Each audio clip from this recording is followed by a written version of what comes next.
What's going on, everyone? Welcome back to yet another buy low sell high video. It's been a few weeks since the last buy low sell high video and I'm super excited about this one. If you guys are enjoying the content on this channel so far, feel free to show us some support by liking the video and subscribing to the channel to stay up to date with our content. Now, let's hop over to our player of the day. In this segment, I will give you a random stat that's associated with the player, and in the comment section below, it is your job to figure out who that player is. The player today is, with a minimum of 7 starts this season, this goaltender is leading the league with an .895 high danger save percentage. Who is this goalie? Leave your answers in the comment section below. The first buy low player in this video is Jack Eichel of the Buffalo Sabres. Now, this might be the most valued player in the buy low sell high series, and individuals in your league may be opposed to trading the young superstar. But Eichel's off to a slow start to his standards, recording just 2 goals and 14 points in his first 16 games. He was coming off of one of his strongest seasons last year, where he scored 36 goals and 78 points in 68 games. One important factor to note, and this is going to be a common theme in this video, is that Eichel's shooting percentage is significantly lower this year than at any point in his career. His shooting percentage is down to just 4% this season, which is well below his 10.6% career average, and well below his 16% that we saw last season. It may be inflated last season, but Eichel's an elite goal scorer, and this rate may actually be close to what we see as his career progresses. Eichel has also been solid 5-on-5, posting a 55% Corsi for percentage, a 57% scoring chances for percentage, and a 53 high danger chances percentage. When he's on the ice, the Sabres are having no trouble generating offense. Eichel just needs a little bit of puck luck, and we should start seeing him scoring at the rate that we saw last season. The last factor with Eichel is that the Sabres did miss 2 weeks of hockey due to COVID protocol, and when you're playing at the highest level in the world, not being able to skate for 2 weeks does take a toll on your playing ability. Nevertheless, if you're an Eichel owner, don't move him, and if you're able to acquire him from another team, it will pay dividends for you down the stretch. Up next, we have Hart of the Philadelphia Flyers. Hart is off to a really bad start, holding a 5-3-3 record with an .891 save percentage and a .368 goals against average. All of his stats this season are super inflated, but the wrong way. Last season, in 40 starts, he held a 24-13-3 record with a .914 save percentage and a .242 goals against average. He was a really intriguing goaltender this year in fantasy. The Flyers have been hit with the injury bug pretty bad this season. Their top-line center, Sean Couturier, has only played in a third of the team's games this season. Couturier is one of the best defensive centers in the league and adds some really important offense to the Flyers. Having him out of your lineup is a huge blow defensively, as he typically matches up against the opposing team's top lines. On top of Couturier being out, the Flyers have also been without Konechny, Voracek, Giroux, Frost, Lawton, Sanheim, and Myers, who are all key pieces to this Flyers team. After doing some digging into Hart this season, one outlier I found was his stats while on the penalty kill. Hart is at just an 83% save percentage on unblocked shots while on the penalty kill, in comparison to last season where he was just shy of 92%. The Flyers have the 4th worst penalty kill in the league this season.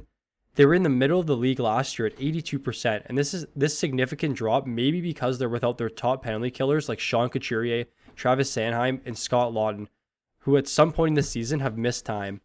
Moving forward, I expect a fully healthy Flyers team to be much more competitive than what we've seen, and Hart's season to take a complete 180. The final buy low candidate may be a surprise to everyone, but it's Vladimir Tarasenko of the St. Louis Blues. The 29-year-old has had an unlucky past 2 years, dealing with a shoulder problem that's required 3 surgeries. He came back for a short stint in 2019, scoring 3 goals and 10 points in 10 games, including 26 shots and 17 hits. When healthy in his career, Tarasenko has been a poor man's Alex Ovechkin. From 2014 to 2018, he scored at least 33 goals and had at least 260 shots per season.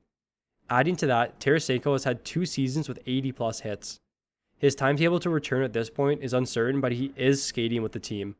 Some people may have him stashed on their IR in some leagues, but in other leagues he might actually be available. There is some caution with Tarasenko that you have to be aware of. He hasn't played in more than 10 games in 2 years, and this was his 3rd shoulder surgery. When he comes back to play this season, it's going to be important to monitor his minutes and how he's shooting the puck. He can have a really big impact on the Blues team that is really lacking their offense. Assuming he will slot right into the top line with O'Reilly and Perron and the top power play unit, Tarasenko has an opportunity to be really good the second half of this season. I wouldn't look to give up too much value for him, but if he was healthy this year in a full season, we had him projected to be drafted around the 5th round. The first sell-high player is Jonathan Huberdeau of the Florida Panthers. Don't get me wrong, Huberdeau is an elite player and we had him ranked in the top 30 before the season. The Panthers are scorching hot right now and haven't really showed any signs of slowing down. Huberdeau has mixed in perfectly throughout this hot streak, scoring 7 goals and 23 points in 17 games.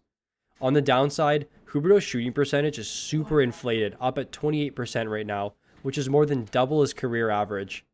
I may get roasted for this, but I'm staying true to my take that Florida is a fluke team, and it's because they've been blessed with the best possible schedule to start their season.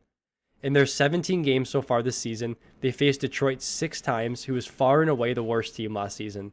On top of that, they played another 6 games against Nashville, Chicago, and Columbus, 2 of each team. The Panthers have only played in 5 games this season against the top teams in their division, 1 game against Dallas, 1 game against Carolina, and 3 games against Tampa. As the season progresses, Florida's schedule is going to get increasingly more difficult, and the outlook for Huberdeau has a negative effect on his point production.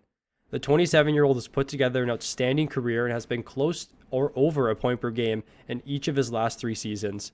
I just think that they've had a really easy schedule so far, and you may be able to trade him away at peak value before their schedule starts to beef up. After talking about Carter Hart and how injuries have made his season a nightmare, I'm going to shift over to one of the players who have benefited from the absences in the Philly lineup. James Van Riemsdyk is off to a great start this season, recording 8 goals and 21 points in 15 games, including 6 power play goals. Since the injury bug has hit the Philly team, his minutes have skyrocketed to over 18 per night some nights, which is above his average this season, sitting at around 16 minutes. His minutes are inflated because of the lack of players on the roster right now, and he has stepped into a top-line role on the team.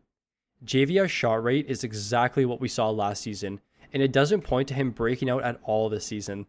On top of that, his shooting percentage is 8% higher than his career high and double his career average at over 24%. This is bound to come down, and as the Flyers players start to come back from injury, his role is going to be diminished back down to the 3rd line, but he still may maintain a spot on the top power play unit. I would look to move JVR as soon as possible because each day is one step closer to their core returning to play. That'll do it for our buy low, sell high video. If you enjoyed the video, please leave a like, and if you're new to the channel, please subscribe. If you haven't already, click the link in our description and join our Discord. The Fantasy Puck community is growing and we want all of you to be part of it. Thank you for watching, and I look forward to seeing you in the next one.